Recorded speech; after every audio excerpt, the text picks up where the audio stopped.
Hello everyone, how to Tuts back with another new video, and in this video I'll guide you how to add music on your video on TikTok from PC. So go to any browser you want. I'm using Google Chrome and type here the tiktok.com, then you'll see it's the home page. So what you need to do, you need to click here upload, and then you have to select on the upload, you have to select a video. So I'm just going to choose this one,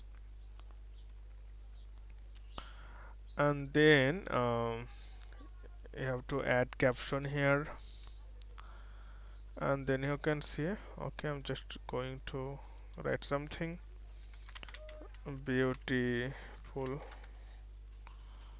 sorry, beautiful